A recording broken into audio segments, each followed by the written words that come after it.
تخيل تصحى الصبح تروح شغلك وتكتشف إنه الشركة بقت محتاجة شخص واحد بس بدل 10 عشان يعمل نفس وظيفتك. الشركة ما استبدلتش القسم كله بروبوتات، هي بس ادت لموظف واحد أدوات خلت إنتاجيته تعادل فريق كامل. التسعة الباقيين مش فاشلين ولا قصروا في شغلهم، هم بس ومن غير أي ذنب بقوا زائدين عن الحاجة.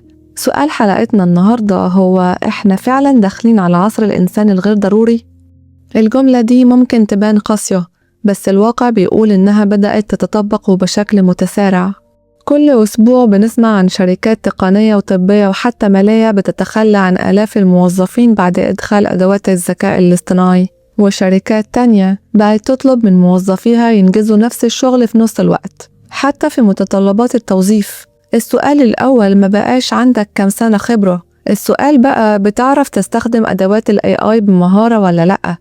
المنافسة ما بقتش بينك وبين زميلك في المكتب، المنافسة بقت بينك وبين شخص بيعرف يضاعف إنتاجيته باستخدام التكنولوجيا. الغريب إننا لسه بنتعامل مع الذكاء الاصطناعي كأنه مجرد أداة مساعدة نكتب بيها إيميلز أو نلخص بيها مقالات أو نولد بيها صور، في حين إن اللي بيحصل هو تحول اقتصادي كامل بحجم الثورة الصناعية، ويمكن أعمق وأخطر. الفرق الأساسي إنه الثورات التكنولوجية السابقة كانت بتاخد عقود طويلة عشان تغير شكل المجتمع وتدي فرصة للناس تتكيف، بس النهاردة التغيير بيحصل بسرعة مذهلة. كل شهر بيطلع موديل أقوى، وكل كام أسبوع بيظهر تحديث يخلي اللي كان مستحيل من شهرين حاجة عادية جدا وبديهية. وهنا لازم نفرق بين حاجتين.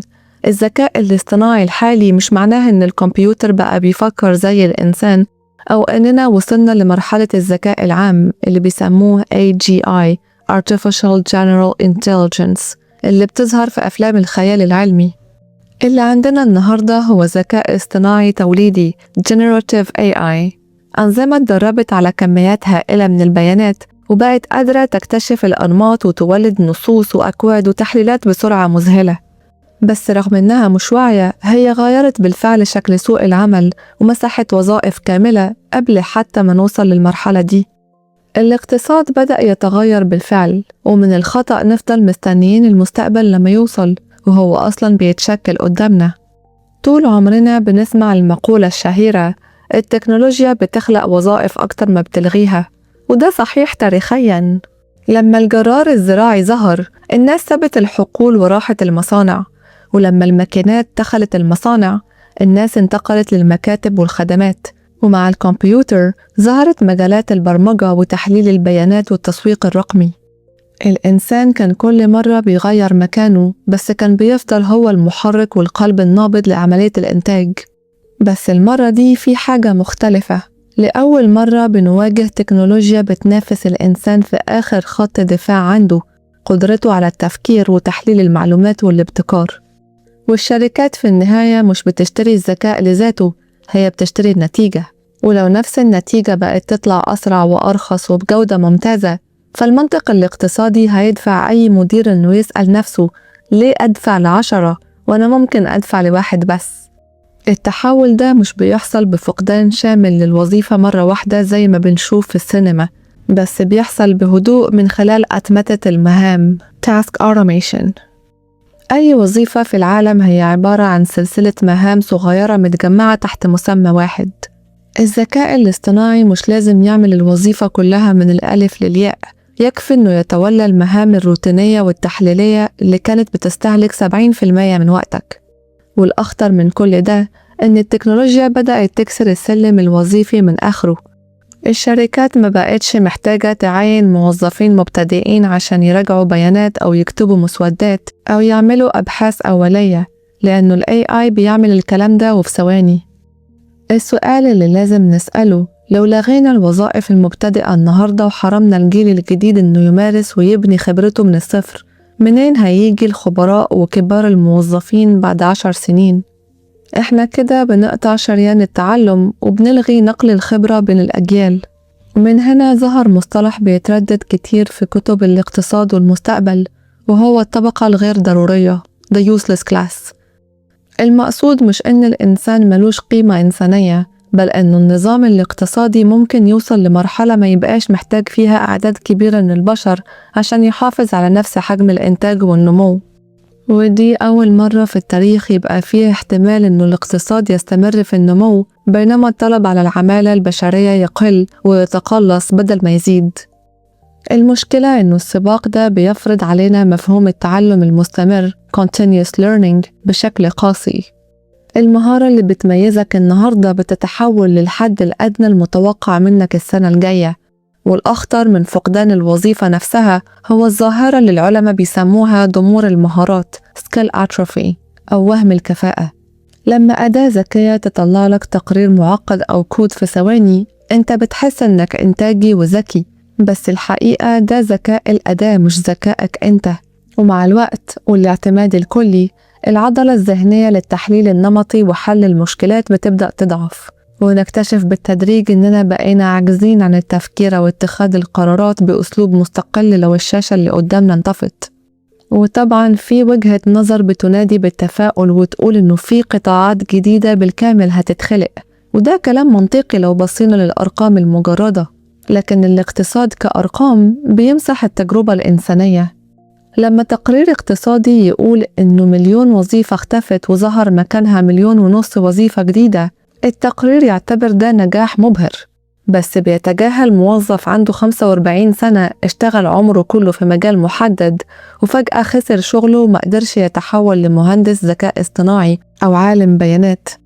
إعادة التأهيل أو الريسكيلينج مش مجرد كورس أونلاين، دي عملية معقدة بتحتاج وقت ومجهود وفلوس ودعم نفسي، وغالبا السوق الجديد مش بيستوعب نفس الأعداد ولا بيدي نفس الاستقرار.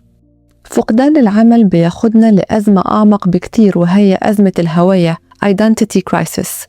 إحنا كبشر بنعرف نفسنا من خلال شغلنا، الدكتور فلان، المهندس فلان، المحاسب فلان أو المعلم فلان. فلما المهنة تختفي أو تتهمش السؤال مش هيبقى بس هصرف منين، السؤال الأقصى هيبقى أنا بقيت مين وشغفي فين. العمل بيدي للإنسان روتين وانتماء وشعور بالقيمة والأهمية في المجتمع، وبدونه الإنسان بيحس بفراغ نفسي رهيب حتى لو كانت ظروفه المادية مستقرة. عشان كده بدأت دول ومؤسسات فكرية تناقش فكرة الدخل الأساسي الشامل وفرض ضريبة على استخدام الذكاء الاصطناعي. الأفكار دي مش مجرد حلول إنسانية لحماية الفقراء، دي أصبحت ضرورة اقتصادية لإنقاذ المنظومة كلها من الانهيار. لو الشركات استغنت عن الموظفين مين هيدفع ضريبة الدخل اللي بتقوم عليها المدارس والمستشفيات والبنية التحتية؟ ولو الناس ما بقاش عندها رصيد في البنك ولا رواتب مين هيشتري المنتجات والخدمات اللي الآلات بتنتجها؟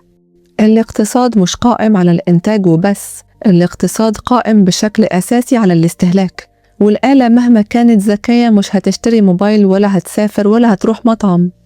لو اختفى المستهلك النظام الاقتصادي كله هيدخل في حلقة مفرغة من الكساد. التكنولوجيا كمان بتغير ميزان القوة والعدالة في المجتمع.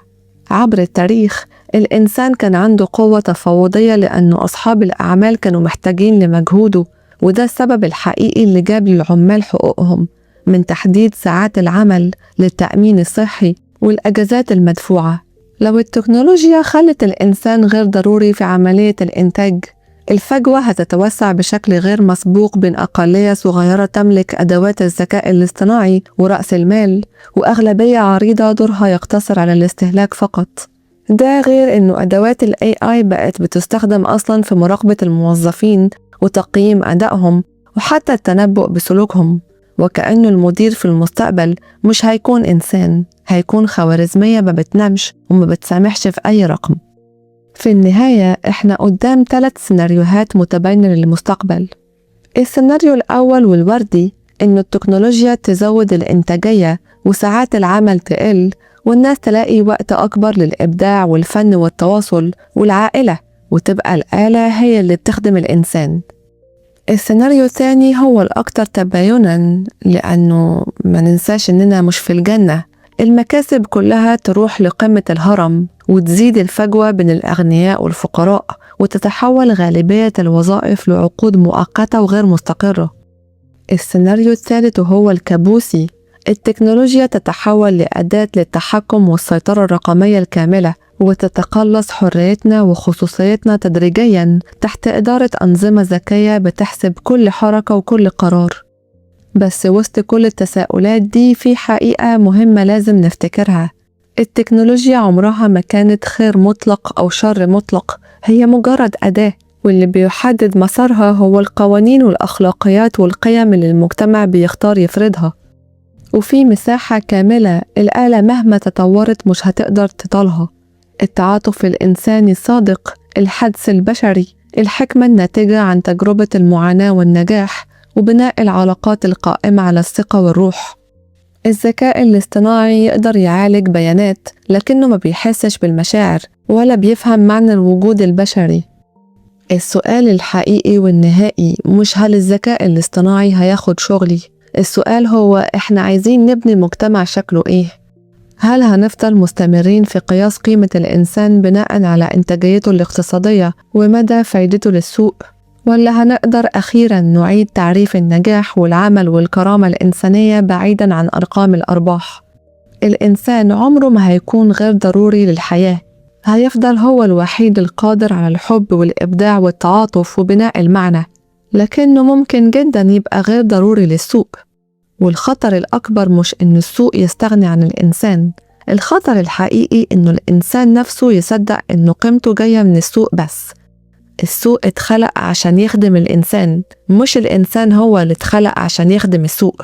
هل هنستوعب الحقيقة دي قبل ما التكنولوجيا تفرض علينا إجابة مختلفة؟ أتمنى الحلقة تكون مفيدة وتعجبكم. أنا ريم، ودي كانت قعدتنا النهاردة في بينا كلام. أشوفكم الحلقة الجاية على خير. باي.